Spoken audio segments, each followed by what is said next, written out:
और सबसे ज्यादा उत्तराखंड राज्य से माननीय प्रधानमंत्री जी लगाव रखते हैं और माननीय प्रधानमंत्री जी चाहते हैं कि एक हाथ में मुसलमानों के कुरान हो और दूसरे हाथ में कंप्यूटर हो। ये तभी संभव है जब उन्हें गुणवत्तापूर्ण एजुकेशन दी जाए।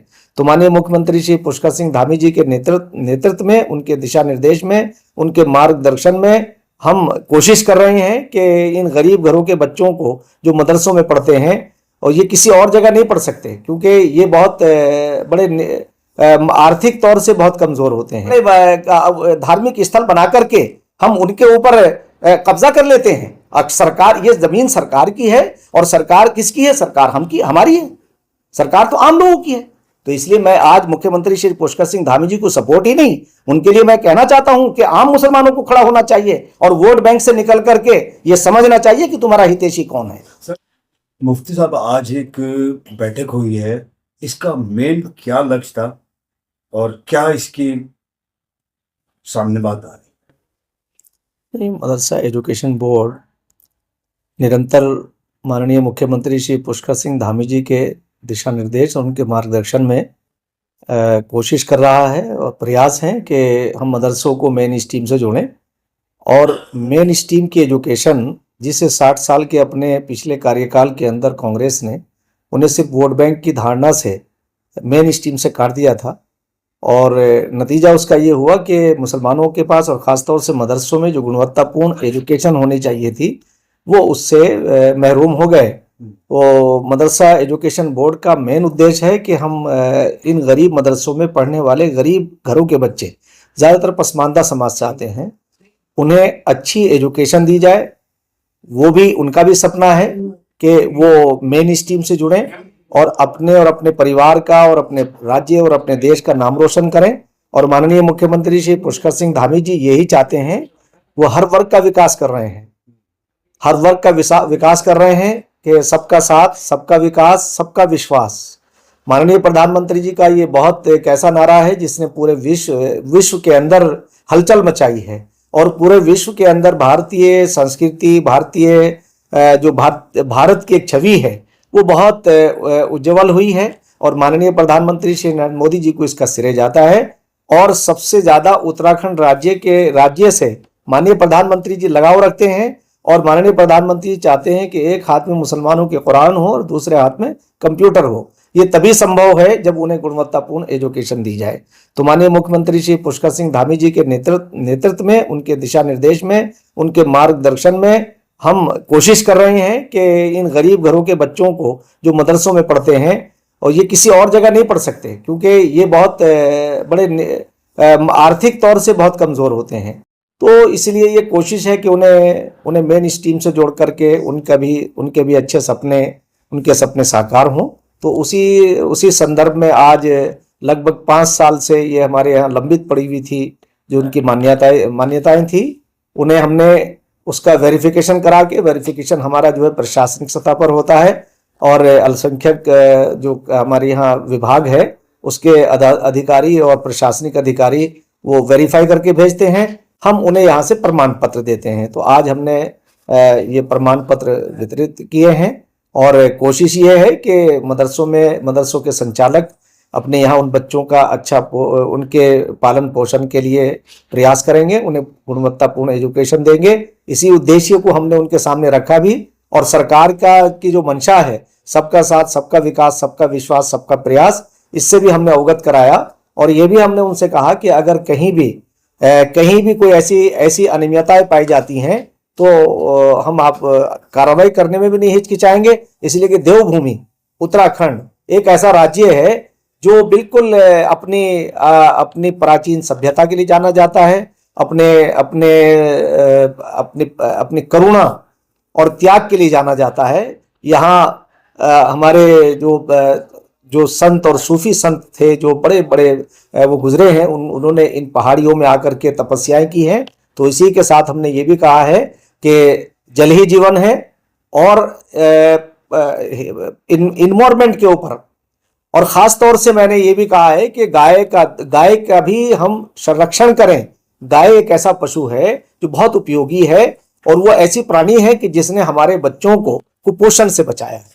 तो इसलिए हम इस पे भी हमने कोशिश की है कि आपके अंदर ये अवेयरनेस आनी चाहिए कि हम किस तरह से अपने जो हमारे राज्य की ऐसी धरोहर हैं, जैसे पहाड़ का संरक्षण है, इन्वायरमेंट है, जल ही जीवन है, तो जिसे हमने लॉजिकल हमने कहा कि हम माँ कहते हैं गंगा को, ऐसे हम माँ कहते हैं गाय को, तो ये लॉजिकल कहते हैं। तो इसलिए मुसलमानों के अंदर खासतौर से मदरसों के जरिए से हमने उन संचालकों का आह्वान किया है कि आप इन चीज़ों को आगे बढ़ाएं और नियमित टीकाकरण जो 0 से 5 साल तक के बच्चे, ताकि कुपोषण ना हो सकें, वो भी एक अच्छे नागरिक की तरह अपना कर्तव्यों का निर्वहन कर सके, इसके ऊपर हमने उन्हें अवेयर करने की कोशिश की है।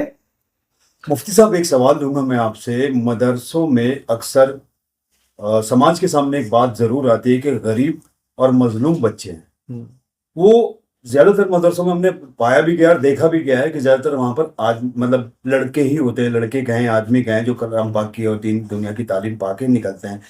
क्या सरकार, क्या व्यवस्थाएं उन बेटियों के बारे में नहीं सोचती जो यतीम भी हैं, मिस्कीन भी हैं, गरीब भी हैं, मजलूम भी हैं, जहां उनको इस दौर में शिक्षा देना एक सबसे बड़ा मातम एक बाप के लिए हो गया है? उसके लिए क्यों नहीं कोई व्यवस्था की जाती? करोड़ों अरबों रुपया मदरसों पे ही खर्च होता है, बेटियों के नाम पे स्कूल कॉलेज की व्यवस्था क्यों नहीं हो पाती?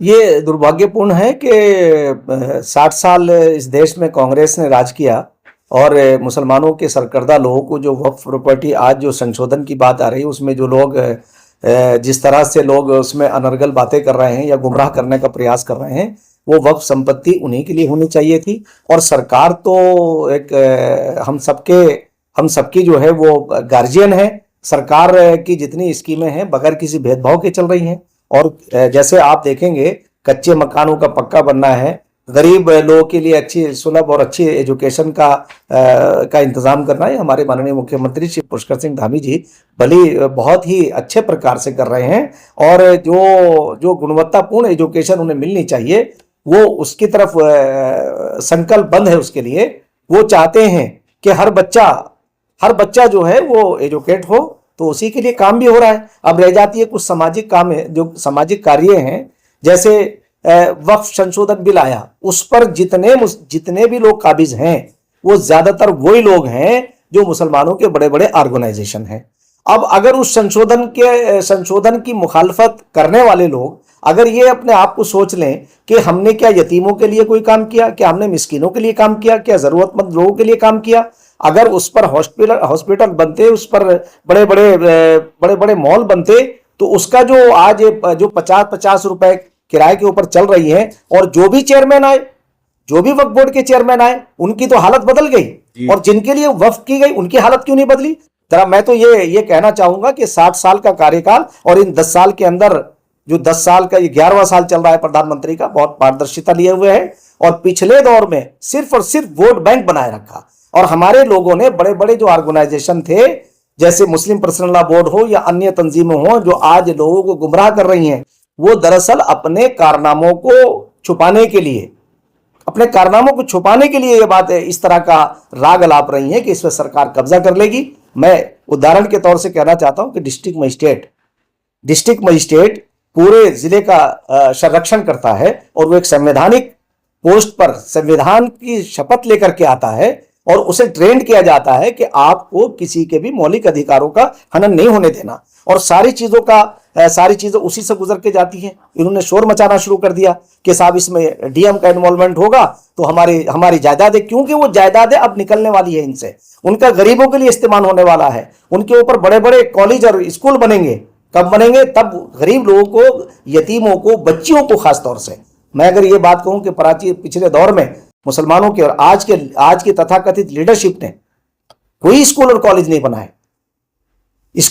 नहीं बनाए, गुणवत्तापूर्ण एजुकेशन नहीं दी। आज मदरसा बोर्ड, एजुकेशन बोर्ड उत्तराखंड, माननीय मुख्यमंत्री श्री पुष्कर सिंह धामी जी के नेतृत्व के अंदर उन्हें एनसीईआरटी पढ़ा रहा है, ताकि वो इंजीनियर बन सके, डॉक्टर बन सके, और उनके भी सपने हैं, उनके भी पर लग सके। तो इसलिए मैं आप ये बात कहना चाहूंगा कि जितने भी कानून उत्तराखंड राज्य के अंदर आए हैं, उस वक्त कुछ तथाकथित ठेकेदार, प्रोफेशनल, जिनकी कोई जमीन नहीं है, जिनका कोई जनाधार नहीं है, वो सीधे साधे मुसलमानों को इसलिए अनपढ़ रखा कि ताकि इनकी रोजी रोटी चलती रहे। जैसे यूसीसी का कोई टकराव इस्लाम से नहीं है, यूसी से का एक कानून से, एक भी किसी कानून से टकराव नहीं है। 307 उस पर लगती है, जो अटेम्प्ट टू मर्डर है, 302 कत्ल है, किसी का मर्डर है। अगर आप 302 नहीं करेंगे तो आपके ऊपर 302 की धारा लागू नहीं होगी। इसी तरह से अगर आप अटेम्प्ट टू मर्डर नहीं करेंगे तो 307 नहीं लगेगी। कानून तो डर पैदा करने के लिए होता है, डिसिप्लिन के लिए होता है।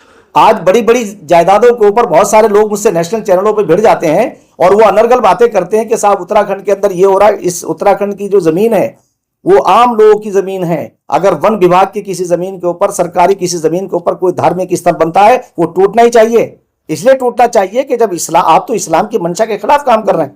इस्लाम की शिक्षा के अनुसार हजरत मोहम्मद साहब की सुन्नतें यह है कि उन्होंने किसी नाजायज जगह के ऊपर कभी भी कोई काम नहीं किया है।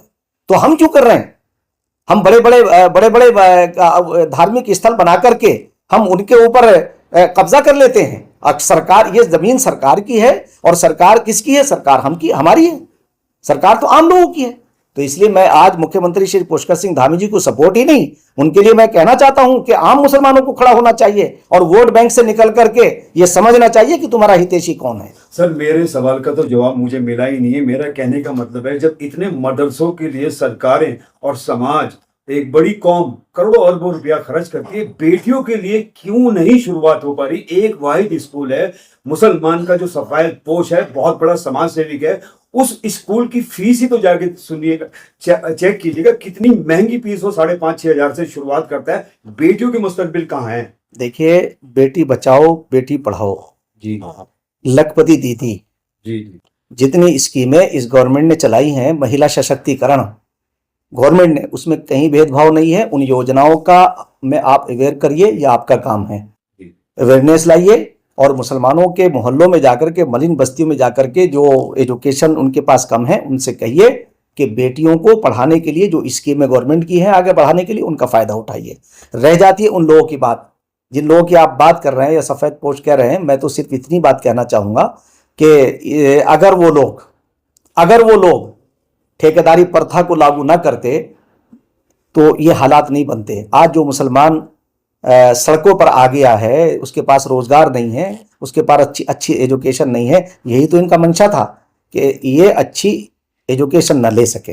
और बेटी और बेटों में कोई फर्क नहीं है। जब तक माँ पढ़ी लिखी नहीं होगी, बच्चों में बहुत मुश्किल से एजुकेशन आएगी। माँ ही पहली गोद है। माँ को बताया गया पहला मदरसा, माँ की गोद पहली पाठशाला है। तो इसलिए प्री प्लान उन्होंने ये किया कि ये कैसे इन्हें हम अनपढ़ रख सकते हैं। तो ये मैं आपकी बात से बहुत इत्तेफाक भी करता हूं और मुझे भी अच्छा भी लग रहा है। और मुसलमानों का आह्वान करना चाहता हूं कि सरकार की जितनी भी योजनाएं हैं, आयुष्मान कार्ड हो, मुद्रा लोन हो, इसी तरह से एजुकेशन लोन हो, अपने बच्चों को आगे लाइए। और गवर्नमेंट आपके साथ बगैर किसी भेदभाव के आपके सारे कार्यों को आगे बढ़ा रही है। मैं समझता हूं कि उत्तराखंड की सरकार बगैर भेदभाव के आगे बढ़ रही है। और मुसलमानों का मैं आह्वान करना चाहता हूं कि आप इन तथाकथित प्रोफेशनल लोगों के बहकावे में मत आइए। सरकार आपके खिलाफ कोई भी काम नहीं करती है और न सरकार की यह मंशा होती है। सरकार एक गार्जियन होती है, हमारी सरपर अभिभावक होती है और अभिभावक कभी भी अपने बच्चों के साथ भेदभाव नहीं करता है। इसीलिए बगैर भेदभाव के माननीय मुख्यमंत्री श्री पुष्कर सिंह धामी जी के नेतृत्व के अंदर ये कार्य आगे बढ़ रहे हैं। तमाम योजनाओं का फायदा उठाइए। और गवर्नमेंट बगैर किसी उसके, मैं समझता हूं कि ये पहली गवर्नमेंट है भारतीय जनता पार्टी की कि जिसने बगैर भेदभाव के तमाम लोगों का कल्याण किया है। और माननीय मुख्यमंत्री श्री पुष्कर सिंह धामी जी और हमारे माननीय प्रधानमंत्री श्री नरेंद्र मोदी जी, दोनों की बैकग्राउंड कोई राजनीतिक घरानों से या राजकुमारों से नहीं है, साधारण घरों से निकल के आए हैं। बस सिर्फ आपको समझने की जरूरत है कि जो आपके ये तथाकथित लोग बैठे हैं, ये आपको भटका रहे हैं। आप भटकिए नहीं। आप कभी आंख बंद करके थोड़ा सा ध्यान में जाकर के, तसव्वुफ सूफिया के यहाँ जो है वो एक जो ध्यान का वो आया है, उसमें मुराकबा आया है। तो आप जरा कभी कभी अपने दिल के अंदर झांक करके देखिएगा कि हमारा कल्याण कहाँ हो सकता है। तो वोट बैंक की धारणा से बाहर निकलिए। मेन चीजों को आप अपनाइए, अपने बच्चों को पढ़ाइए, आधी रोटी खाइए, जितना आपसे हो सकता है आप गुणवत्तापूर्ण एजुकेशन हासिल करें और अपनी मन मस्तिष्क को साफ रखें। ये सरकार आपके खिलाफ नहीं है, ना आपके खिलाफ, ना मुसलमानों के खिलाफ कोई इसने आज तक ऐसा काम किया है। नियमित रहना, डिसिप्लिन में रहना, ये तो इस्लाम भी कहता है, सारे धर्म कहते हैं। इसलिए मेरा ये कहना है, मैं आपके माध्यम से कहना चाहता हूं मुसलमानों से कि आप अपने आप को इन तथाकथित लोगों के बहकाव में इनके पीछे मत खड़े होइए, बल्कि आप सरकार को और सरकार की जो नीतियां हैं उन्हें समझिए। सरकार कहीं भी आपके खिलाफ नहीं है, कोई भेदभाव नहीं है। आप अपने आप को नियमित रखिए।